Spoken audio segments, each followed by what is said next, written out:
Hi, I'm Ava. I want to tell you about my tricky relationship with my mother-in-law, Sophia. She always seemed to make things hard for me.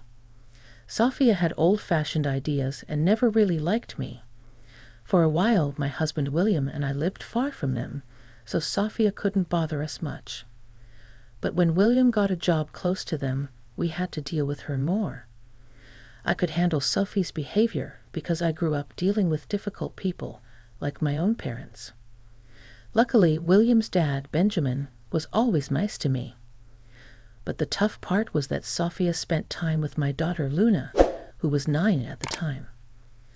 Luna loved her grandparents, and they were the only ones she knew well, since I didn't have contact with my own parents.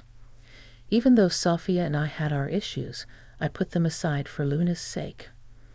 I wanted Luna to have a good relationship with her grandparents.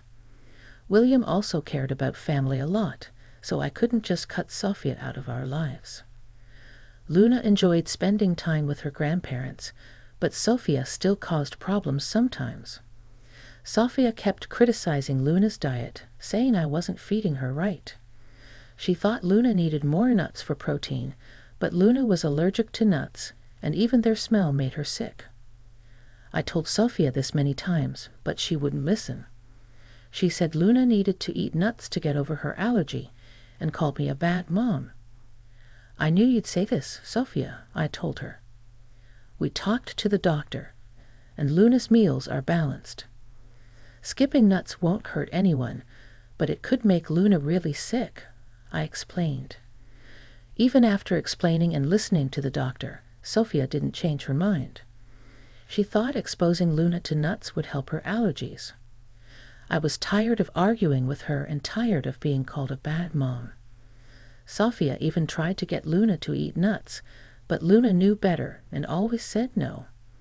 Feeling more and more worried about what Sophia might do, I decided to talk to William about it. I'm really concerned about leaving Luna alone with Sophia. I'm afraid she might give Luna food she's allergic to, thinking it will help her allergies. I told him. Don't worry so much, Ava. My mom might have old-fashioned ideas, but she knows her boundaries, and Dad is always there to step in if things get out of hand. Luna loves being with her grandparents, and we can't just stop her from seeing them, William said, trying to reassure me. But Sophia keeps ignoring Luna's allergies. I'm genuinely scared for Luna's safety whenever she's with them without me. We need to talk about this. I can't keep worrying like this, I insisted. Relax, Ava. There's no need to stop Luna from seeing my parents just because of this small issue. Luna loves being with them, you know. And if you're worried about Mom, I'll talk to her. She'll listen to me, William assured me. His words made sense. Luna really enjoyed being with her grandparents, so I couldn't bring myself to stop her. If Luna had ever said she didn't want to see them, I would have respected her decision. But I didn't realize that even William couldn't change Sophia's behavior. Things came to a head at Luna's 11th birthday party. Benjamin and Sophia were invited, and they said they'd come. Sophia seemed really excited, which made me uneasy, though I didn't know why. When they arrived early, it surprised me because Sophia usually avoided being around me. She gave Luna a big present wrapped in birthday paper and said, "Happy birthday, Luna. Here's your gift. Grandma got you something really special." Luna thanked Sophia, and then Sophia said, "Wow, that's a big gift. What's inside, Grandpa?" "I have no idea, Luna. Grandma chose it, and she won't even tell me what's in there." "We'll both find out when you open it," Benjamin said. "Come on, open Grandma's gift and see what she got you." "I bet you'll love it, sweetie," Sophia said excitedly. "I can't wait to see what you got me, Grandma. I'm so excited. We'll open all the gifts after we cut the cake, Luna. Let your friends arrive, and once we finish the cake, you can start opening the presents," I suggested. "No, Luna needs to open my gift before cutting the cake. That's why I came early, to give her my special present, Sofia insisted. Despite feeling suspicious about Sophia's behavior, Luna seemed genuinely happy to get such a nice gift from her grandma. The big, heavy package made Luna even more excited, and she couldn't wait to see what was inside. She wanted to start opening her presents once all her friends were there. I agreed to let Luna open Sophia's gift before the cake, as Sofia said it had to be done that way. I didn't want to upset Luna on her birthday, so we went along with it. But little did I know what a disaster it would turn into. Luna and her parents were let down by the one person they trusted. Sofia not only ruined Luna's birthday, but also turned everyone against her. When Luna opened the gift, she found a big cake with her name on it. She was happy for a moment, but then she passed out. William and I rushed to her, scared and confused, when we saw her throat swelling up. In shock, I watched as William hurried to get an epinephrine shot, while someone else called the police. Knowing exactly who was behind this, I confronted Sofia, demanding answers. "What on earth did you put in Luna's cake? What's in it?" I asked, my voice shaking with anger and fear. Sofia pretended she didn't know anything, saying, "I didn't do anything, Ava. It's just a regular cake. Maybe something you did caused Luna to faint. You've been neglecting her nutrition despite my warnings, and now she's paying the price. Don't try to blame me. Luna was fine just a moment ago, and now she's having an allergic reaction. Tell me what you did to her, Sofia. I hope you didn't mess with the cake. You need to own up to your actions and take responsibility. Look at Luna. She's turning blue." I snapped back, ignoring Sofia's excuses, focusing solely on Luna. I hurried over with the epinephrine I'd always kept on hand for emergencies. Although Luna's swelling went down a bit, she remained unconscious. It was clear that she needed to go to the hospital to fully recover. The room was filled with worry for Luna. Tears welled up in my eyes, and even William looked close to crying. Sofia, who was already in tears, seemed scared. In that moment, I decided to cut open the cake to see what was inside. What I found shocked me to the core. I demanded answers from Sofia, questioning her sanity for putting nuts in the cake. "Sofia, what were you thinking? You ignored my warnings and put nuts in the cake, putting Luna's health at risk. How could you be so careless? I only wanted to help Luna, not hurt her. I didn't like that Ava was so strict about Luna's diet. While it's true Luna might have reactions sometimes, I thought gradually giving her nuts could help," Sofia argued. My frustration boiled over when I confronted Ava, saying, "Are you crazy? Our daughter is allergic to nuts. She could have died from this reaction. Who gave you the right to decide how to handle her allergies? Look at the mess you've made. I'm Luna's grandma, and I have the right to take care of her. She'll be fine. You're all overreacting.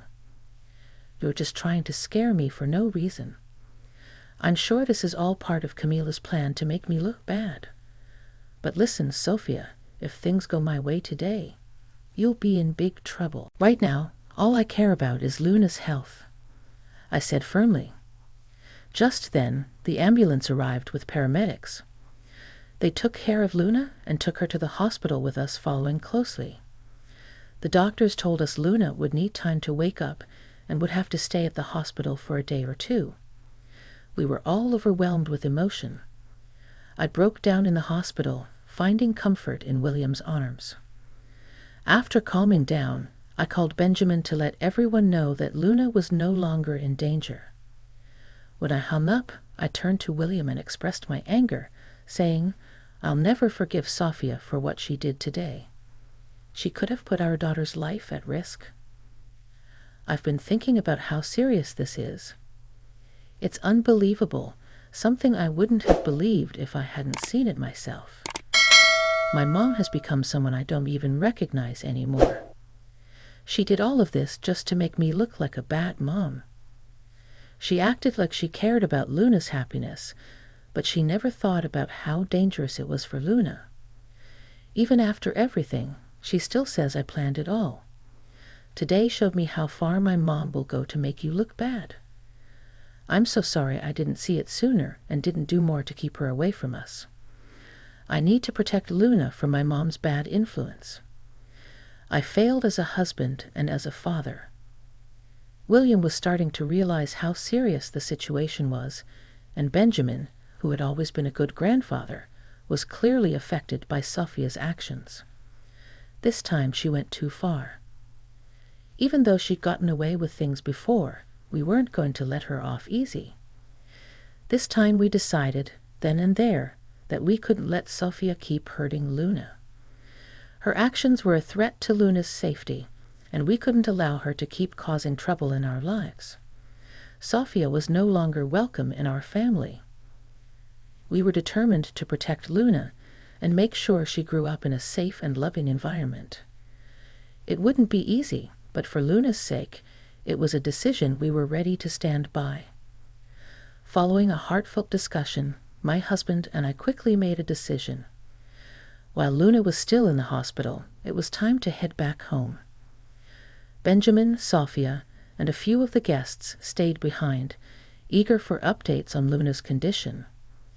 This gave us the perfect opportunity to address Sophia's actions.